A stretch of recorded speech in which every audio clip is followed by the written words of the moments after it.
புதன் செவ்வாய் எடுத்துட்டோம் அப்படின்னா, இவங்க எப்பயுமே வேக வேகமா எடுப்பாங்க. புத்தி கூர்மைன்னு ஒரு பக்கம் இருக்கு. வேகம்னு ஒரு விஷயம் இருக்குல்ல. நிதானம் அதாவது 2 கெட்ட தன்மைன்னுவாங்கல்ல. வேக வேகமா செயல்படுவாங்க. யோசிச்சாங்கன்னா டக்கு டக்குன்னு பேசிருவாங்க. கோவம் வந்தாலும் சரி, பொறுமைலாம் இருக்காது. டப்பு டப்பு டப்புன்னு பட்டாசு வெடிக்கிறது தான். 1000 வாலா தான்னு வச்சுக்கோங்களேன். அப்புறமா உட்காந்து யோசிப்பாங்க. எப்பவுமே வந்து கோவத்தில வார்த்தைகள அள்ளி கொட்டிடுவாங்க. அதுக்கப்புறம் யோசிக்கக்கூடிய தன்மைகள்லாம் யாருக்கு இருக்கும் அப்டின்னா, நம்ம புதன், செவ்வாய் காம்போக்கு இருக்கும். புத்திசாலித்தனத்த கரெக்ட்டா யூஸ் பண்ணிட்டாங்கன்னா, அவங்களுக்கு நல்லாருக்கும். நெறைய பேருக்கு சகோதர, சகோதரிகளோட பிரச்சனைகள சந்திக்கிறதெல்லாம் பார்த்தீங்க அப்டின்னா, இந்த செவ்வாவோட காம்போல தான். வார்த்தைகள் அள்ளி கொட்டுறது, ஒரு அக்கா, தங்கச்சி உறவா இருக்கட்டும், அண்ணன், தம்பி உறவா இருக்கட்டும், இதையெல்லாம் பகைமைய அழக்கிக்கிறது. அதே மாரி கணவர் சம்மந்தப்பட்ட விஷயங்கள்லயுமே ஒரு பிரச்சனைய சந்திக்கிறது பெண்ணா இருக்கும் பட்சத்தில. நீயா நானான்ற அந்த வாக்குவாதங்கள் அதிகமா இருக்கும். வார்த்தைகள கம்மி பண்ணுங்க. வார்த்தைகள அள்ளி கொட்டிடுவாங்க.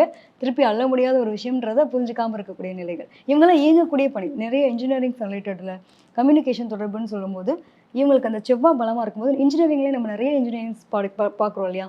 ஸோ இவங்களுக்கு அந்த மாதிரி ஒரு டெக்னிக்கலா இப்ப நம்ம எடுத்துட்டோம் யூடியூப்லாம் போய் பண்றாங்க. இவங்க இந்த வயரிங் சம்மந்தப்பட்ட விஷயங்கள், கேமரா ரிலேட்டட் இதெல்லாமே வந்து பார்த்தீங்கன்னா, இயங்கக்கூடிய எக்யூப்மெண்ட்ஸ் தான்.